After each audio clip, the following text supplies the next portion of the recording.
하늘나라에 누구와 같이 가면 가장 행복할까요? 네, 옆에 있는 내 가족, 내 부모님 또는 내 자녀들, 이렇게 가족들이 같이 하늘나라에 가면 가장 행복할 텐데, 그래서 하나님께서는 이 가족이라는 것을 통해서 우리 인류를 하나의 띠로 묶으셔서 하늘나라로 데려갈 수 있는 그런 장치를 해놓은 것 같습니다. 우리 위에는 아버지, 그리고 밑에는 자녀, 이런 식으로 인류가 아담부터 지금까지 쭉 이어져 왔어요. 그래서 이 가족 일을 통해서 이 마지막 때에도 하나님께서 일을 하실 거라고 생각이 듭니다.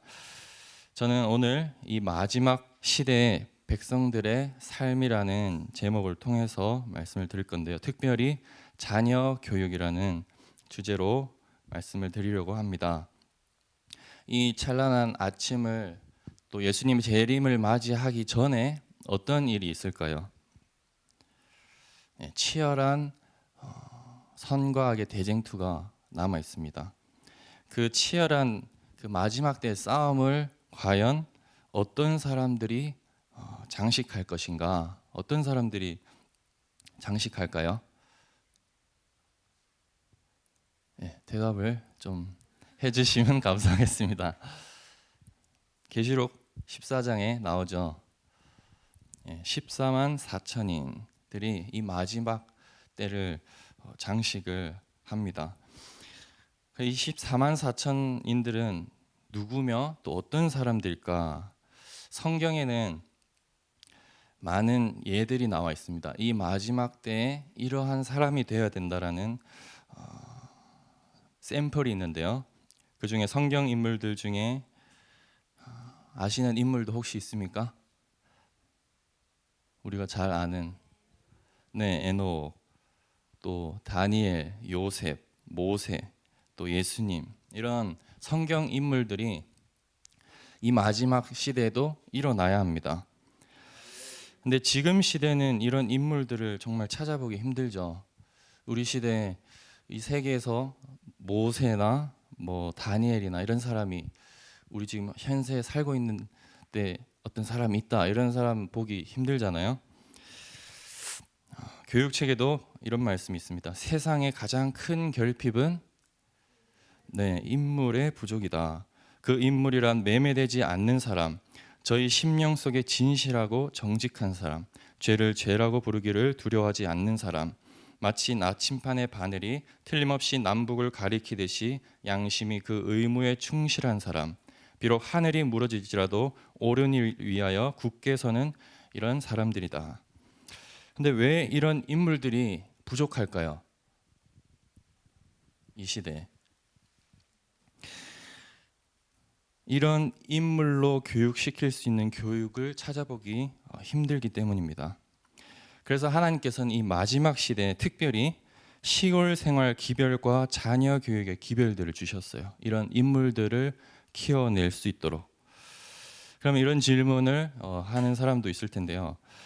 예수님의 제자처럼 무식하고 또 배우지 못하고 성령을 받고 또 품성의 재현으로 하나님의 사업을 얼마든지 할 수 있지 않느냐라고도 할 수 있습니다.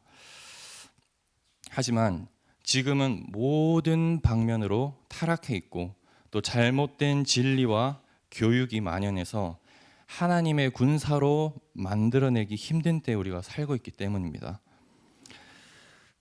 하나님의 교육 방법이 정말 선한 감화와 이 세상에 큰 유익을 주고 또 모두에게 이롭게 한다라는 사실이 증명돼야 할 때입니다. 그럼 이런 교육은 과연 누가 시킬 수 있을까요? 자녀를 가진 모든 부모들의 책임입니다. 특별히 어머니에게 이 책임이 맡겨져 있는데요. 어머니의 준비가 이상하게도 등한시되고 있다. 아이의 첫 번째 교사는 그 어머니다. 가장 감수성이 강하고 가장 빨리 진보하는 시기의 교육은 대부분 어머니의 손에 맡겨진다. 어머니에게 제일 먼저 그 아이의 품성을 선악간에 꼴짓는 기회가 주어진다. 어머니는 이 기회의 가치를 이해하고 이 기회의 가치를 정말 잘 이해를 해야 됩니다. 다른 어떤 교사보다도 이 기회를 가장 잘 이용할 수 있도록 자격을 갖추어야 한다. 그럼에도 불구하고 어머니의 교육처럼 경시되고 있는 것도 없다. 어머니는 아이의 교육상 가장 강력하고 광범위한 가마력을 가진 사람이다. 그러나 그러한 어머니를 도와주는 조직적 뒷받침은 거의 없는 실정이다. 이 어머니의 교육이 정말 중요한데요. 근데 정말 중요한 만큼 또 잘 경시되고 있는 것이 또 없어요. 그래서 어머니를 도와주는 조직적인 뒷받침이 사실 이 동산에도 또 이루어져야 하는 것 같습니다. 자녀들을 위탁받은 것으로 여기라. 우리의 자녀들은 하나님께 받은 것이에요. 위탁받은 것이에요. 하나님께서 부탁하신 거예요. 부모들은 자녀들을 하늘 가족에 합당하게 교육하도록 하나님께서 그들에게 위탁하신 것으로 여겨야 한다. 하나님을 경외하고 사랑하는 가운데 그들을 훈련시켜라. 여호와를 경외하는 것이 지식의 근본이기 때문입니다.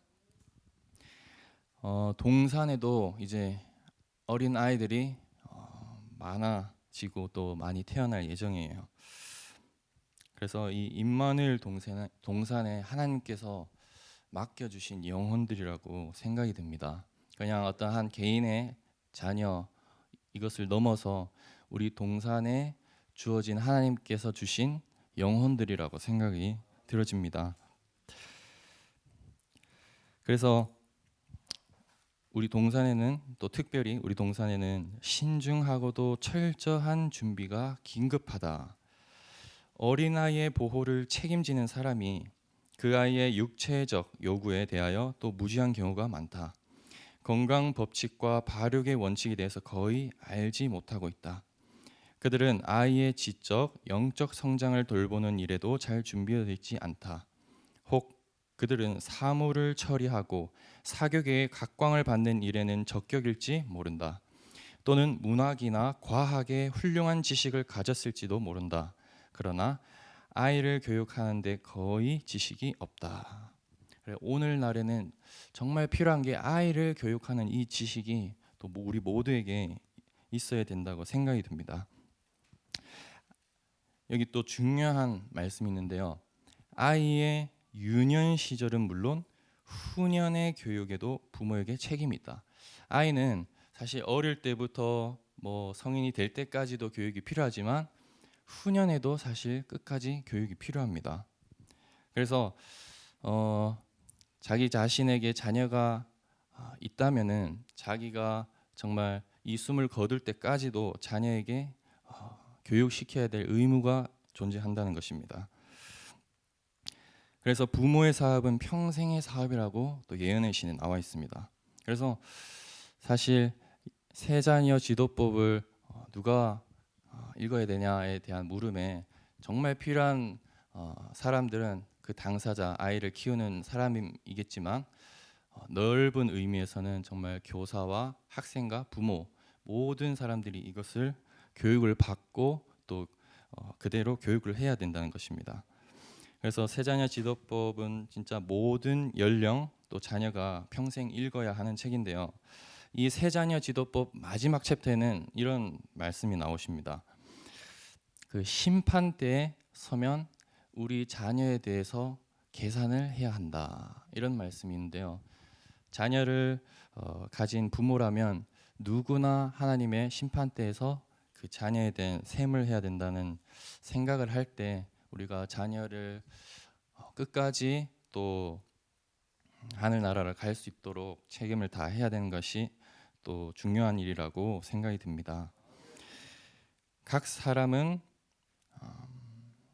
그러므로 부모가 주의 깊고 면밀한 준비를 하는 것이 매우 절실하다.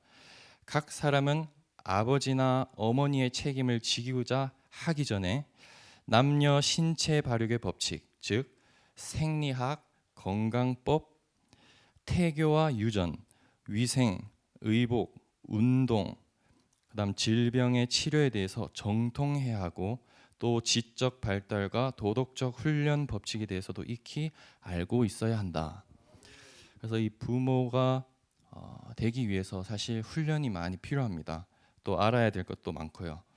부모가 하는 일의 중요성을 충분히 인식하지 않고 그 거룩한 책임을 위해서 훈련을 받지 않는다면 교육으로 달성할 수 있는 모든 것이 결코 성취될 수 없을 것이다. 그래서 이 책임을 생각하고 그것을 위해서 또 훈련을 받아야 되지 않을까 또 생각을 해봅니다. 또 부모들은 자연의 법칙을 연구해야 한다. 그래서 정신이 육체적 능력에 끼치는 관계와 또 정신과 육체가 건강하게 활동하는 데 필요한 조건들을 연구해야 한다. 이러한 준비 없이 부모의 책임을 맡는 것은 죄악이다. 그래서 이런 연구를 하는 모임들이 또 생겨나고 이 동산 안에 있는 그 어린 아이들을 훈련시키기 위해서뿐만 아니라 세상의 아이들을 위해서도 이런 교육할 수 있는 또 인물들을 키워야 된다고 생각을 합니다. 근데 이것은 또 부모님들만의 문제일까요? 그렇지 않습니다. 부모들은 충고를 환영하여야 한다. 그래서 아이를 가진 부모들이 또 충고를 받을 때 그 충고를 환영해야 돼요. 부모들이 불경스러운 냉담 속에서 잠자고 있는 동안에 사단은 자라나서 사망의 수확을 거두게 할 씨를 그들의 자녀의 마음에 뿌리고 있다. 그러나 흔히 이러한 부모들은 그들의 실수에 대한 충고를 불쾌하게 생각한다. 그들은 마치 충고하는 사람들에게 당신이 내 자녀에게 쓸데없이 참견할 무슨 권리가 있습니까? 라고 물어보기라도 하고 싶은 듯이 행동한다. 그러나 그들의 자녀들 역시 하나님의 자녀들이 아닌가? 하나님께서 그들의 사악한 의무 태만을 어떻게 여기실까? 하나님께서 그들에게 왜 자녀들을 낳아서 그들이 사단의 시험의 농락물이 되도록 버려두었냐고 물으실 때 무엇이라고 변명할 것인가? 다른 사람들의 충고에 귀를 기울일 마음을 가져라. 그대가 그대의 자녀들을 어떻게 대하든지 혹은 그대의 자녀들이 어떻게 행동하든지 그대의 형제 자매들이 상관할 바가 아니라고 생각하지 말라. 그래서 정말 이 자녀 교육에 관심 있는 또 부모님들이나 또 나이가 드신 우리 연로하신 또 어르신분들께서도 같이 협조를 해주셔서 이런 사랑과 진심 어린 하나님의 말씀으로 충고를 해주신다면 이 동산이 정말 더 좋은 결과를 만들어내지 않을까 생각이 듭니다. 성경에 기록된 역사 중에는 이 참된 교육의 결과들이 많은 신뢰들이 제시되어 있습니다. 그것들은 하나님의 지도 아래서 그 품성을 둬야 한 사람들의 귀한 경험을 보여준다. 그들은 동료 인간들에게 축복이 되는 일생을 보냈으며 하나님의 대표자로 세상에 섰던 사람들이다. 그 사람들 중에는 가장 위대한 정치가인 요셉과 다니엘, 가장 현명한 입법관인 모세, 가장 충실한 개혁자인 엘리사가 있었고 또한 그 사람의 말한 것처럼 말한 사람이 이때까지 없었다던 예수님을 제외하면 세상에서 가장 큰 교사였던 바울과 같은 인물도 있었습니다. 이런 인물들이 어떻게 만들어지나 이 연애신에선 정말 중요한 이야기들을 하고 있는데요. 믿음의 장부 모세가 따뜻한 가정의 보호로 떠난 것은 요셉이나 다니엘보다 더 어릴 때였습니다. 이 요셉이나 다니엘은 한 17 정도의 나이에 이 엄마의 품을 떠났는데 모세는 몇 살에 떠났을까요? 네, 12살입니다. 모세가 히브리 친척들과 함께 보낸 기간은 불과 12년간이다. 그러나 이 기간 동안에 그를 위대하게 만든 기초가 놓여졌던 것이다. 더구나 이 기초는 세상에 거의 알려지지 않는 이름의 자의 손에 의해 놓여졌다. 그러니까 유명한 사람의 손에 의해 놓여진 게 아니라 정말 이름 없는 자의 손에 의해 이 기초가 놓여진 거예요. 그러니까 이 12년의 교육이 모세가 애굽에서 정말 많은 그런 문화들을 접하고 했음에도 불구하고 하나님을 섬기는 그 믿음이 끝까지 서 있을 수 있었던 것은 그 초기 12년이라는 거죠. 사무엘은 그러면 몇 년일까요?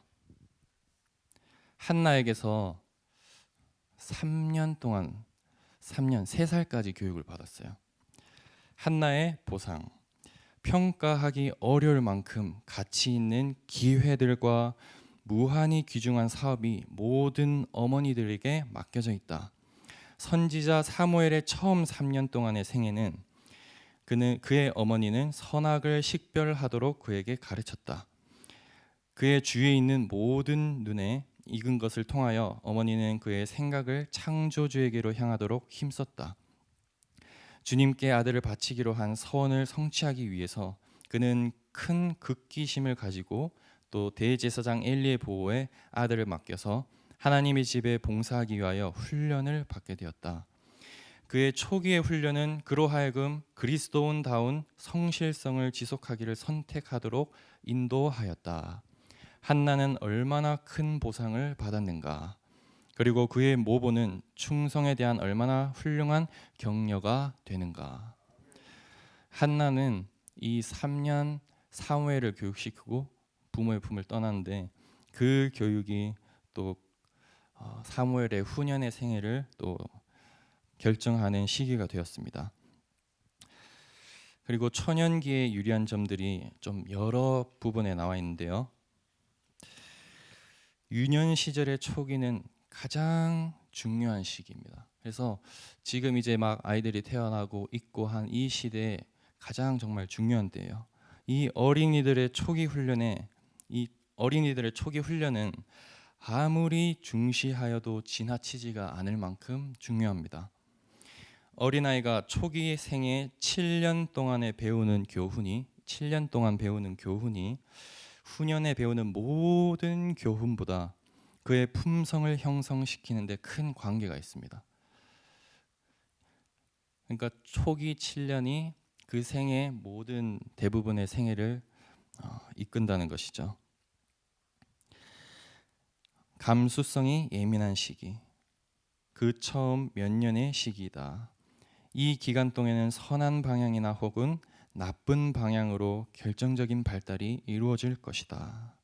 그래서 이 가치를 정말 이해하고 또 부모들이 자녀를 교육하고 또 그 부모들을 또 도와주실 우리 어르신분들이 또 함께 하면은 이 정말 귀한 또 사업을 임무들을 또 충실히 해낼 것이라고 생각을 합니다. 왜 3년이라고 하셨을까요? 이 예언의 시내는 3년, 7년, 12년 이렇게 나와 있는데 우리 속담에도 3년 3살 버릇 여든 간다라는 말이 있죠. 그것이 정말 성경적이더라고요. 과학적으로도 이게 밝혀져 있습니다. 이 갓 태어난 아기의 뉴런의 개수는 성인의 뉴런 개수와 동일합니다. 이 갓 태어난 아기는. 그런데 다른 점이 있다면 이 뉴런과 뉴런 사이를 연결하는 시냅스가 너무 약하고 숫자가 작아요. 이 뉴런은 쉽게 말해서 뇌 속에 있는 이 뇌세포인데 뇌세포고 그다음 시냅스는 그 연결 가지라고 생각을 하시면 됩니다. 이게 6개월에서 생후 12개월 사이에는 시냅스가 가장 빠르게 형성되는 시기고 3살까지는 시냅스의 70%가 형성이 되고 한 10살쯤에는 완성이 됩니다. 근데 이제 중요한 말이 있는데요. 이때에 정말 교육으로 이 시냅스를 활성화시키지 않으면 이 시냅스는 다 제거가 돼요. 다시. 그래서 왜 영재 교육 그다음 유아 교육이 중요한지를 이 과학적으로도 설명을 할 수가 있습니다. 그래서 이 초기에 정말 우리는 의로 자녀들을 교육시킬 때 이것이 평생 간다고 생각을 할 수 있습니다. 이것이 어려울까요? 네, 하나님과 함께면 그렇게 또 상상하는 것만큼 어렵지가 않습니다. 만일 어린이들이 유아 때부터 그들의 뜻대로 하지 못하고 또 늘 변덕을 부리지 못하게 가르침을 받았으면 많은 부모의 근심과 애통이 덜어졌을 것이다. 이런 아기에게 노기의 폭발을 억누르게 하고 격정의 발작을 가라앉히도록 가르치는 일은 일반적으로 상상하는 것만큼 어렵지 않다. 자녀 교육의 가장 중요한 첫 번째 공과가 뭔지 아시는 분? 네, 맞습니다. 자녀 교육의 가장 중요한 것은 자녀를 순종할 수 있게 만드는 것이에요. 이 교육이 정말 중요한데 이것이 마지막 나중에 그래서 이삭이 아브라함에게 그 모리아 산으로 끌려갔을 때도 20세면은 정말 건장하고 혈기왕성한 때인데도 이 이삭은 아브라함의 교육에 의해서 순종하는 그것도 기꺼이 자기 손을 묶어서 아버지가 그 노인이신 아버지를 마음을 위로시키고 순종할 수 있는 그 상태까지 만들 수 있다는 것은 정말 하나님의 교육이 또 그렇게 만들지 않을까 생각이 듭니다. 그렇게 합당한 교육을 받은 한 아이가 끼치는 가마는 어떨까요? 인간에게 맡겨진 사업 중에서 품성을 형성시키는 것보다 더 고상한 사업은 일찍이 없었다. 아이들은 교육과 아울러 훈련도 받아야 한다. 자라나는 청소년들의 미래는 누가 말할 수 있겠는가? 그대의 자녀들의 육성에 최대한 관심을 기울여라. 진리의 원칙 안에서 합당하게 훈련을 받고 하나님께 대한 사랑과 경외심을 품성 속에 짜 넣은 한 명의 어린아이는 측량할 수 없는 선을 세상에 끼칠 수 있는 힘을 소유할 것이다. 그래서 이 자녀 교육의 사업만큼 중요한 것이 없습니다. 그런 아이들이 자라나서 모세, 요셉, 다니엘과 같은 인물로서 자라서 이 세상에 영향력을 끼치는 것입니다. 그런 어린 아이에게도 이 잠언 20장 11절에 이런 말씀 있습니다. 비록 아이라도 그 동작으로 자기의 품행에 청결하며 정직한 여부를 나타내느니라. 잠언에도 어린 아이의 가마력이 얼마나 중요한지가 나와 있습니다. 마지막 때에도 큰 외침을 할 사람들의 그 후보들 중에도 어린 아이들이 끼어 있습니다. 그래서 그 어린 아이들의 감화들이 얼마나 중요한지 생각을 해봅니다.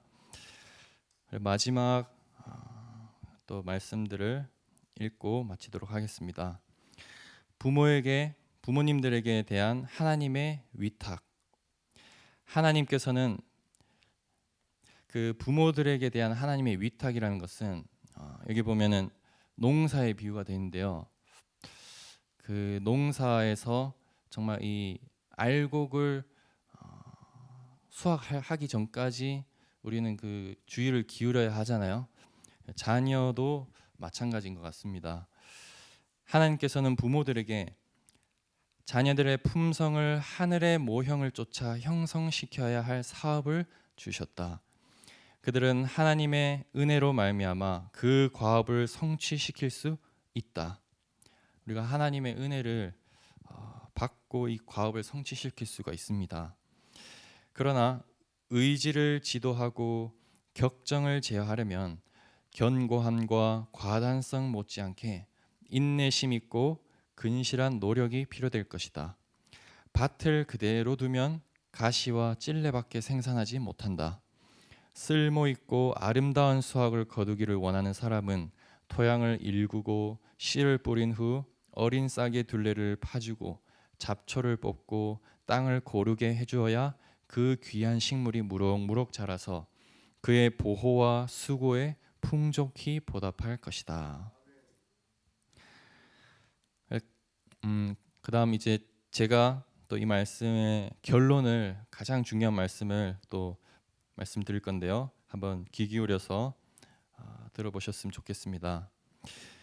품성을 쌓아 올리는 일은 인류에게 맡겨진 가장 중요한 일로서 이에 대한 부지런한 연구가 오늘날처럼 중요한 때는 일찍이 없었다. 오늘날. 그러니까 아담 때부터 지금까지 시대에서도 오늘날처럼 중요한 때가 일찍이 없었습니다. 이처럼 중대한 문제를 대처하도록 요청받은 세대는 아직까지 없었다. 자녀 교육과 이런 품성을 쌓아 올리는 일은 다른 어떤 세대들보다도 우리에게 가장 중요하게 우리에게 위탁이 되어 있습니다. 청년 남녀가 오늘날처럼 큰 위기에 직면한 때도 일찍이 없었다. 부모들이여, 그대의 사업이 여기에 있으니 곧 하나님의 말씀의 교훈에 일치하게 자녀들의 품성을 개발시키는 일이다. 이 일을 첫째로 해야 한다. 그래서 예전에는 자녀 교육 때문에 시골 생활 왔다라고 말씀하신 분들이 많았었거든요. 그때는 자녀 교육 때문에 시골로 올만할까라고 생각이 들었는데, 제가 또 이 교육과 세자녀 시도법을 보면서 정말 이 자녀 교육을 위해서 가장 먼저 해야 할 일이 정말 이 자녀 교육을 위해서 교육을 또 받고 하는 일이구나 생각을 했습니다. 그래서 그런 분들의 심정을 이제는 좀 이해가 되고 있습니다. 왜냐하면 이 일을 첫 번째로 해야 되는데, 왜냐하면 영원한 관심사가 여기에 포함되어 있기 때문이다. 자녀들의 품성을 쌓아 올리는 일은, 이 자녀들의 품성을 쌓아 올리는 일은 얼마나 중요하냐면 농장을 경작하는 일보다 더 중요한 일이다. 거주할 집을 짓는다든가 어떤 형태의 사업이나 영업을 수행하는 일보다 더욱 중요한 일이다. 그 자기의 생업보다 더 중요하다고 이 예언의 신의 말씀에 이렇게 나와 있는 것을 보아 저도 요즘 이 자녀 교육에 대해서 얼마나 심각하게 생각하고 또 그걸 위해서 얼마나 많은 준비를 해야 될까 생각을 또 많이 해봤습니다. 한 말씀만 짧게 읽어드리고 마치도록 하겠습니다.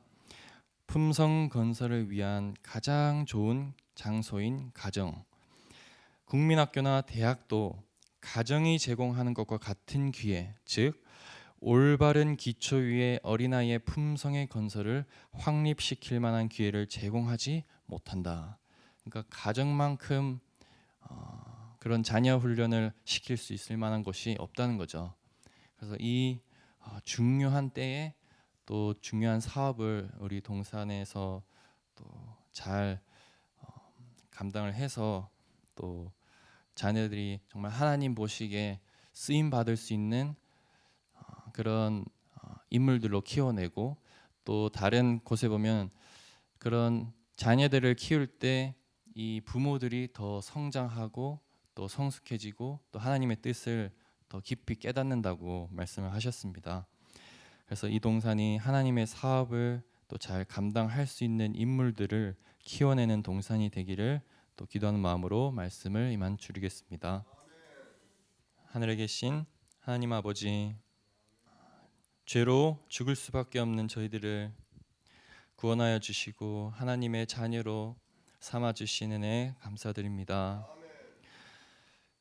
하나님의 심정을 조금이나마 느낄 수 있는 그런 가정이라는 장치를 통해서 저희들이 하나님의 사랑을 더욱 깊이 깨닫기 원합니다. 특별히 하나님께서 영혼들을, 자녀들을 저희 동산에 많이 맡겨 주셨습니다. 이 영혼들을 주님의 뜻대로 또 의로 교육을 잘 시켜서 하나님께서 원하시는 사업에 쓰일 수 있는 그런 인물들로 키울 수 있도록 저희들에게 은혜와 지혜를 내려 주시옵소서. 이 중요한 사업을 우리 동산 모든 식구들이 협력하여 선을 이룰 수 있도록 도와주시고, 이 안식일 하늘 아버지의 또 큰 은혜와 사랑을 느끼고 누리며 이 안식일 보낼 수 있도록 도와주시기를 예수님 이름으로 감사하며 기도드립니다.